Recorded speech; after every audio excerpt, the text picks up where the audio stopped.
Hello, y'all, and good night. Welcome to Southern Sleep Stories with Brandon.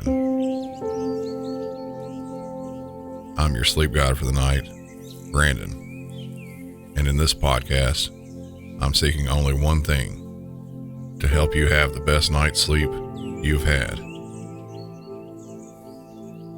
What I'll do in this show to help you sleep is to start off by setting the stage for your night's sleep, give you some relaxation techniques, then I'll read a select amount of chapters from an old book in my normal Southern accent, and finally, let the sleep sounds slowly fade to silence. Any ads or sponsorships that will support the show will play only after the intro and before the relaxation begins. This will help ensure there are no interruptions in your sleep. If you're a fan of true crime and would like to check out my other show, look up Music City 911 on any podcast app or YouTube.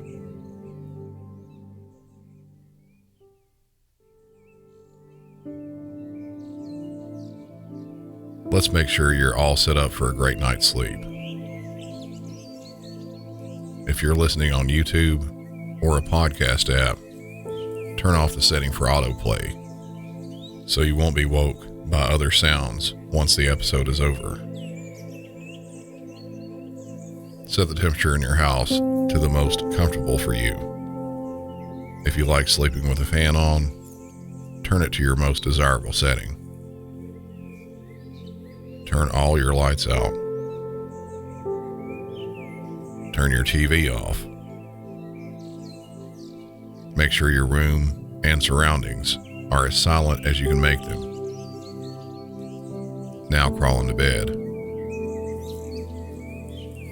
Make sure you're using your covers and pillow in the most comfy way possible. Now to start, rid yourself of all your thoughts from the day. Anything bad or good that you have had happen during the day, let those fade away, and instead concentrate only on these relaxation instructions. If you still have thoughts in your head, repeat slowly over and over for 10 seconds. Don't think. Don't think. Don't think. Now close your eyes. Take a breath in and slowly exhale. Let those previous thoughts leave your body as you exhale. Imagine yourself in the most calming and serene environment possible. Calm your body. Relax every part. I want you to start shutting down each part of your body from top to bottom. The top of your head and your forehead. Relax those muscles. Let yourself feel them change from tense to relaxed. Relax your eyes. Do the same with your cheeks. Feel them fall as the tension leaves them. Now relax your jaw. Let your teeth slightly separate as you do this. Now let your shoulders drop as low as possible, and while doing that, let your arms, hands, and fingers all relax and loosen. Take another breath and think about your chest calming as you exhale slowly. Now relax your stomach, your legs, your knees, and your feet, all the way down to your toes. Now that you're relaxed, let's listen to The Sisters from the book Dubliners by James Joyce. There was no hope for him this time. It was the third stroke. Night after night, I had passed the house. It was vacation time, and studied the lighted square of window. And night after night, I had found it lighted in the same way, faintly and evenly. If he was dead, I thought, I would see the reflection of candles on the darkened blind, for I knew that 2 candles must be set at the head of a corpse. He had often said to me, I am not long for this world, and I had thought his words idle. Now I know they were true. Every night, as I gazed up at the window, I said softly to myself the word paralysis. It had always sounded strangely in my ears, like the word gnomon in the Euclid and the word semine in the Catechism. But now it sounded to me like the name of some maleficent and sinful being. It filled me with fear, and yet I longed to be nearer to it and to look upon its deadly work. Old Cotter was sitting at the fire, smoking, when I came downstairs to supper, while my aunt was ladling out my stirabout. He said, as if returning to some former remark of his, "No, I wouldn't say he was exactly, but there was something queer. There was something uncanny about him. I'll tell you my opinion." He began to puff at his pipe, no doubt arranging his opinion in his mind. Tiresome old fool. When we knew him first, he used to be rather interesting, talking of faints and worms, but I soon grew tired of him and his endless stories about the distillery. "I have my own theory about it," he said. "I think it was one of those peculiar cases, but it's hard to say." He began to puff again at his pipe without giving us his theory. My uncle saw me staring and said to me, "Well, so your old friend is gone. You'll be sorry to hear." "Who?" said I. "Father Flynn." "Is he dead?" "Mr. Cotter here just told us. He was passing by the house." I knew that I was under observation, so I continued eating as if the news had not interested me. My uncle explained to old Cotter. The youngster and he were great friends. The old chap taught him a great deal, mind you, and they say he had a great wish for him. "God have mercy on his soul," said my aunt piously. Old Cotter looked at me for a while. I felt that his little beady black eyes were examining me, but I would not satisfy him by looking up from my plate. He returned to his pipe and finally spat rudely into the grate. "I wouldn't like children of mine," he said, "to have too much to say to a man like that." "How do you mean, Mr. Cotter?" asked my aunt. "What I mean is," said old Cotter, "it's bad for children. My idea is, let a young lad run about and play with young lads of his own age, and not be. Am I right, Jack?" "That's my principle too," said my uncle. "Let him learn to box his corner. That's what I'm always saying to Rosicrucian there. Take exercise. Why, when I was a young nipper, every morning in my life, I had a cold bath, winter and summer. And that's what stands to me now. education is all very fine and large. Mr. Cotter might take a pick of that leg mutton, he added to my aunt. No, not for me, said old Cotter. My aunt brought the dish from the safe and put it on the table. But why do you think it's not good for children, Mr. Cotter? She asked. It's bad for children, said old Cotter, because their minds are so impressionable. When children see things like that, you know, it has an effect. I crammed my mouth with stirabout for fear I might give utterance to my anger. Tiresome, old red-nosed imbecile. It was late when I fell asleep. Though I was angry with old Cotter for alluding to me as a child, I puzzled my head to extract meaning from his unfinished sentences. In the dark of my room, I imagined that I saw, again, the heavy gray face of the paralytic. I drew the blankets over my head and tried to think of Christmas, but the gray face still followed me. It murmured, and I understood that it desired to confess something.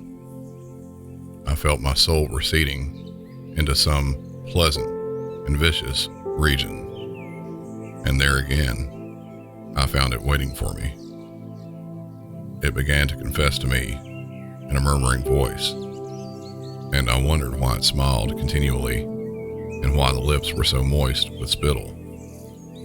But then I remembered it had died of paralysis, and I felt that I too was smiling feebly, as if to absolve the semiotic of his sin.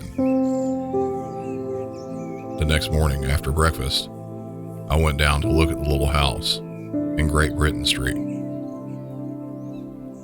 It was an unassuming shop, registered under the vague name of drapery.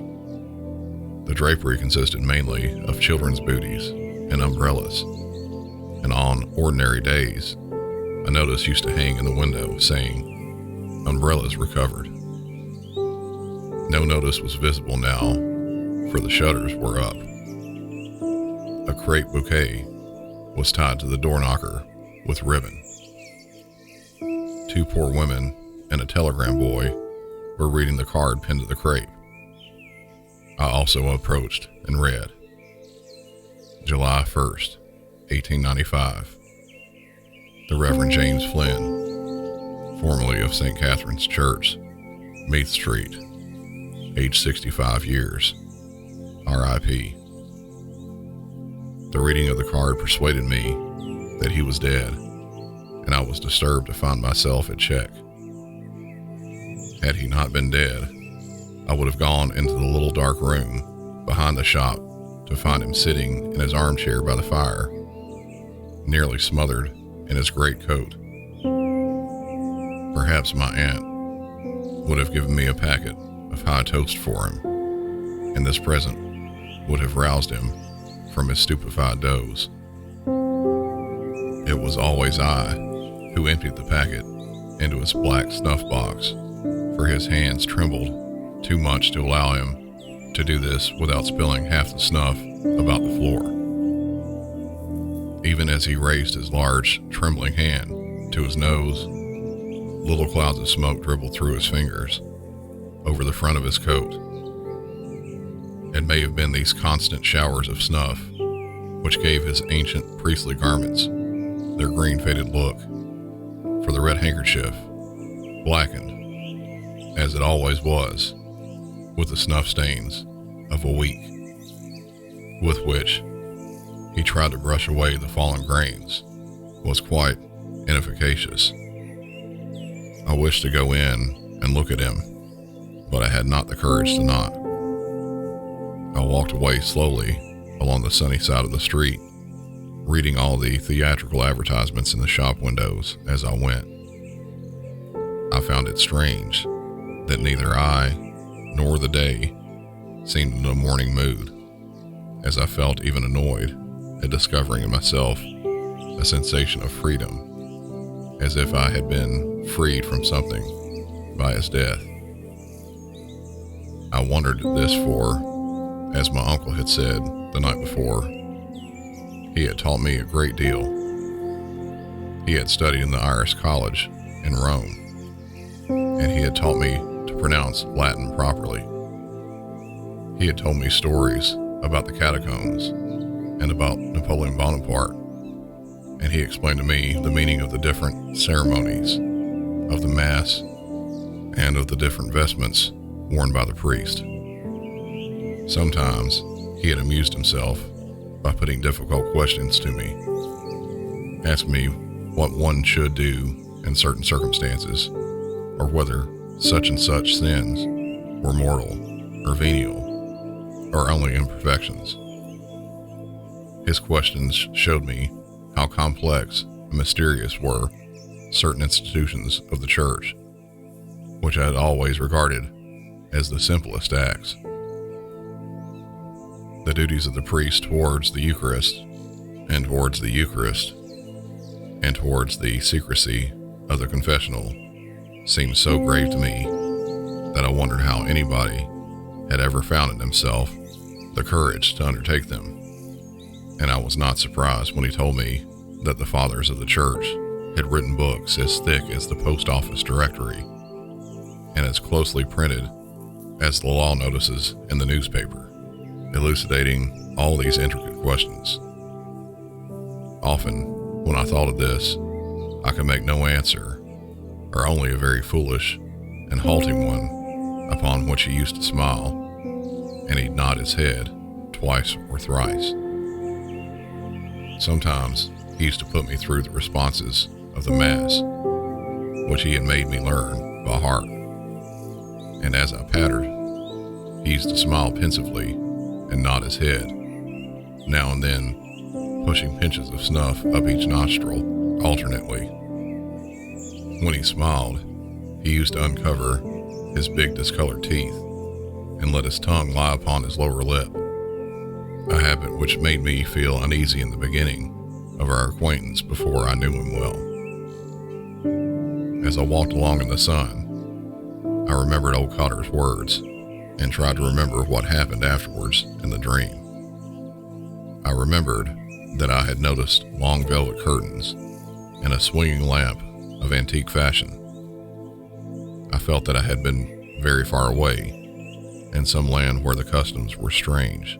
In Persia, I thought, but I could not remember the end of the dream.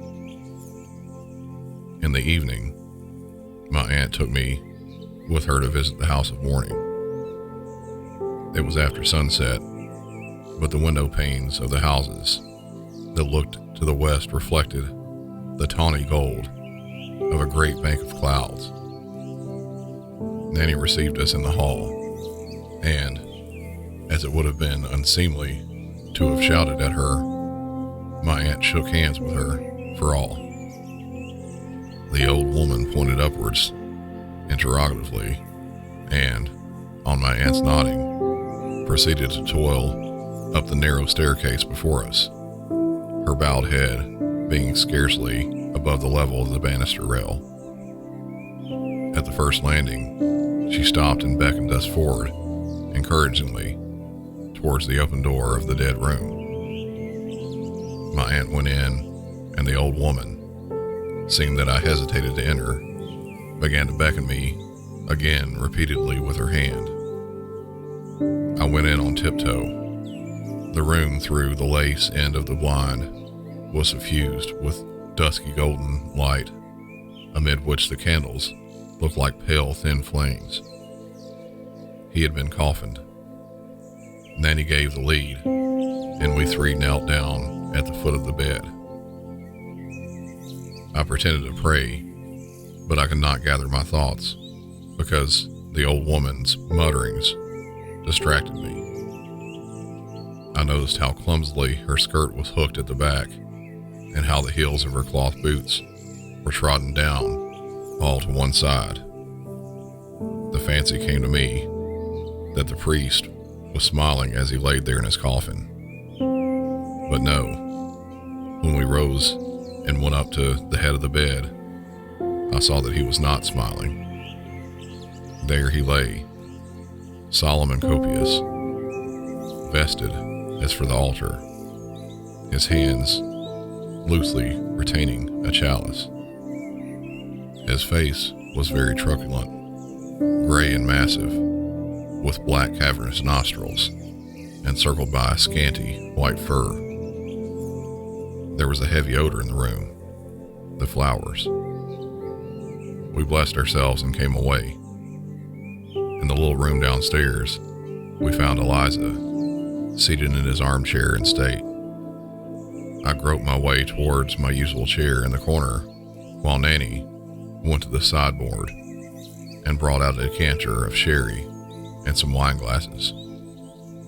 She set these on the table and invited us to take a little glass of wine. Then, at her sister's bidding, she filled out the sherry into the glasses and passed them to us. She pressed me to take some cream crackers also, but I declined because I thought I would make too much noise eating them. She seemed to be somewhat disappointed at my refusal and went over quietly to the sofa, where she sat down behind her sister. No one spoke. We all gazed at the empty fireplace. My aunt waited until Eliza sighed and then said,